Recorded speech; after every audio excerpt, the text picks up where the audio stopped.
मयूर यादव बताया ना। हाँ।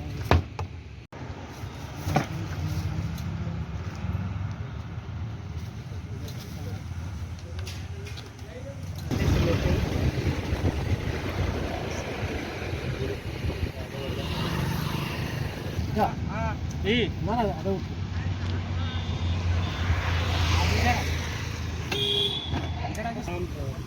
लेकिन खाली बैठे रहते तो नहीं सही है।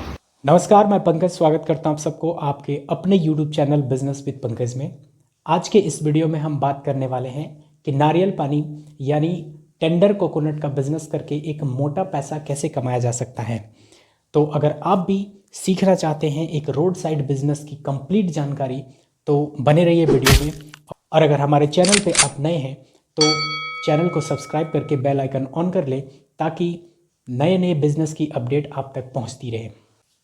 तो जैसा कि आपको पता है कि नारियल पानी का बिज़नेस सालों साल चलने वाली बिज़नेस होती है, लेकिन इसका सबसे ज़बरदस्त डिमांड गर्मी के मौसम में होता है। अगर आप भी इस गर्मी कुछ नया बिज़नेस स्टार्ट करना चाहते हैं तो टेंडर कोकोनट का बिज़नेस आपके लिए एक बेटर ऑप्शन हो सकता है। अब सवाल ये है कि हम इस बिज़नेस की शुरुआत कैसे करें और कौन कौन सी बेसिक नीड्स होती हैं इसके लिए। तो मैं आपको बता दूं कि किसी भी प्रकार के रिटेल बिजनेस या कोई भी बिजनेस की शुरुआत अगर आप करना चाहते हैं तो उसके लिए सबसे पहला पॉइंट और सबसे ज़रूरी चीज़ जो होती है वो होती है आपको मेंटली प्रिपेयर्ड होना। जी हाँ, जब तक आप मेंटली प्रिपेयर्ड नहीं हैं उस बिज़नेस को करने के लिए तब तक बिज़नेस नहीं हो सकता। दूसरा सबसे इम्पॉर्टेंट चीज़ होती है इन्वेस्टमेंट। जी हाँ, अगर आप कोई भी रोड साइड रिटेल बिजनेस की शुरुआत करना चाहते हैं तो उसके लिए आपके पास एक एडिक्वेट इन्वेस्टमेंट अमाउंट होनी चाहिए। जैसे अगर आप नारियल पानी यानी टेंडर कोकोनट के बिज़नेस की शुरुआत करना चाहते हैं तो इसके लिए कम से कम आपके पास 6 से 8 हज़ार रुपये होनी चाहिए। अगर इतने रुपए आपके पास हैं तो एटलीस्ट आपकी बिज़नेस शुरू हो जाएगी। इसके बाद इस बिज़नेस में अगर आपको कुछ दूसरी चीज़ की ज़रूरत पड़ती है तो वो है एक व्हीकल। जी हाँ, वो अगर 2 व्हीलर है तो ठीक है, अगर 4 व्हीलर कोई कॉमर्शियल व्हीकल आपके पास है तो वो और अच्छी बात है। ये बहुत ज़रूरी है क्योंकि यही है जो सामान को आपके साइट तक पहुंचाती है और फिर जब आप दुकान को क्लोज करते हैं तो वहां से वो सामान आप एक सुरक्षित स्थान तक ले जा सकते हैं। तो इसके लिए आपको एक गाड़ी बहुत ज़रूरी होती है।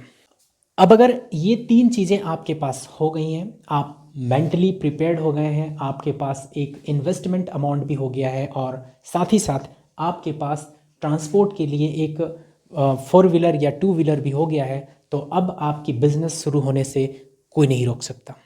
ये तीनों चीज़ होने के बाद आपकी बिज़नेस की शुरुआत हो गई। अब सवाल ये है कि क्या बिज़नेस स्टार्ट होने के बाद भी कुछ चीज़ों की ज़रूरत पड़ती है? तो बिल्कुल आपको पढ़ने वाली है।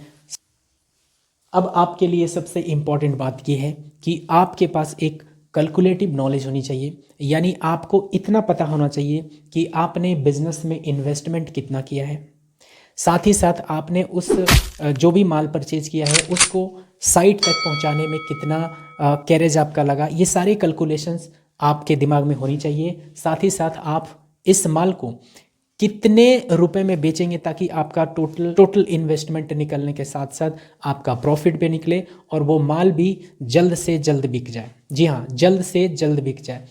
आप अगर 5,000 का माल बेचने में 1 महीने लगाते हैं तो फिर आप नुकसान ही झेलने वाले हैं।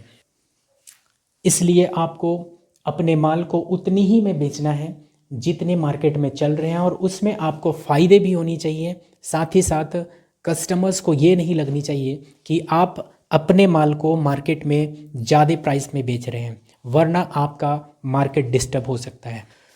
अब इन तमाम चीज़ों के साथ साथ आपके लिए जो सबसे इम्पॉर्टेंट बात है वो है सही लोकेशन का होना। जी हाँ, अगर आप टेंडर कोकोनट का बिजनेस कर रहे हैं तो इसके लिए आपको एक सही लोकेशन का होना बहुत ज़रूरी है, तभी आपकी बिज़नेस स्टेबल होगी और आप सालों साल इस चीज़ का बिजनेस कर सकते हैं। तो ये कौन सी लोकेशन होनी चाहिए? तो इस प्रकार के बिजनेस के लिए सबसे इम्पॉर्टेंट लोकेशन होता है किसी भी हॉस्पिटल के आसपास का एरिया। जी हाँ, क्योंकि ऐसे जगहों पे टेंडर कोकोनट सबसे ज़्यादा बिकने वाले बिजनेस में से एक होती हैं और यहाँ पे आपका बिजनेस सालों साल चल सकता है। तो आप जब भी एक नारियल पानी के बिजनेस की शुरुआत करें, याद रखें कि वो लोकेशन आपका बिल्कुल किसी हॉस्पिटल के आसपास की जगह होनी चाहिए। इतना हो जाने के बाद अब आप समझ सकते हैं कि आपका बिजनेस स्टार्ट हो चुका है, क्योंकि आपने मन भी बना लिया, आपके पास इन्वेस्टमेंट के लिए अमाउंट भी है, आपने मार्केट से माल भी उठाया, इसके लिए आपके पास एक व्हीकल भी है, साथ ही साथ आपने एक अच्छे और बेहतरीन लोकेशन को भी चूज कर लिया। तो अब आपके बिजनेस को स्टार्ट होने से कोई नहीं रोक सकता। क्या अब लोकेशन में भी कुछ चीज़ों की ज़रूरत पड़ने वाली है? तो जी हाँ, बहुत छोटी छोटी चीज़ों की ज़रूरत पड़ने वाली है। जैसे नारियल को काटने के लिए एक नाइफ़ होनी बहुत ज़रूरी है, साथ ही साथ आपके पास कुछ पॉलीबैग्स होनी चाहिए, साथ ही साथ स्ट्रोज वगैरह होनी चाहिए, जो बेसिक नीड्स होती हैं जिसकी हम उम्मीद करते हैं। तो ये तमाम चीज़ें बहुत एक्सपेंसिव नहीं होते, इसको आप मार्केट से बहुत आसानी से परचेज़ कर सकते हैं और अपने बिजनेस में इंक्लूड करके अपने बिजनेस को और ग्रो कर सकते हैं। इसके बाद सबसे अंत में आपको एक टेबल की ज़रूरत पड़ने वाली है, जिस पे रख के आप नारियल को काटेंगे। जी हाँ, अगर आपके पास इन्वेस्टमेंट अमाउंट बहुत कम है तो आप एक टेबल रख सकते हैं स्टार्टिंग में, और अगर आपके पास अभी भी कुछ पैसे हैं तो 5-7 हज़ार रुपये में आप एक ठेले का व्यवस्था कर सकते हैं, जिससे आपका दुकान पूरा स्टेबल हो जाएगा और आप बहुत आसानी से बहुत लंबे समय तक ये बिज़नेस कर सकते हैं। तो इन तमाम चीज़ों के साथ आपने अपने बिजनेस को स्टार्ट किया।